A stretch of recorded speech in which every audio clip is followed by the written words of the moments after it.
Is it a fair objection that Christians focus disproportionately on homosexuality as opposed to other sins?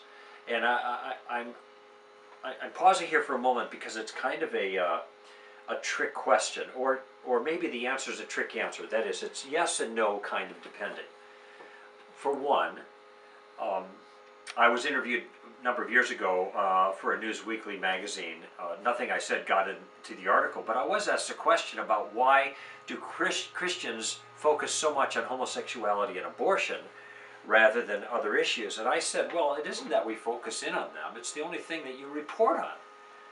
Since these are the things that the press reports on, it gives the feeling that this is the only thing that we're talking about or that we care about. Actually, this was right after Katrina, and every church I knew of was involved in Katrina in some way, trying to help out with that problem, but nobody was writing articles about the Christians' involvement with Katrina. So there's a certain sense in which this emphasis on homosexuality that seems to come from Christians is artificial. It's a creation of the media more than anything else. We care about lots of things, and we talk about lots of things, and you go into your standard evangelical church, you're not going to hear about homosexuality a lot. You're going to hear about it when it's appropriate in terms of the teaching, whatever, but it's not the focus. On the other hand, though, and this is a sense in which there might be some truth to the challenge, it does seem to me that Christians, when it comes to sexual sin, focus more in on the question of homosexual sin than heterosexual sin of various types. When it comes to kids in the youth group or the singles group sleeping around, well, that doesn't seem to get that much attention. There can be lots of heterosexual sexual activity that's not appropriate, that happens without kind of gaining much attention.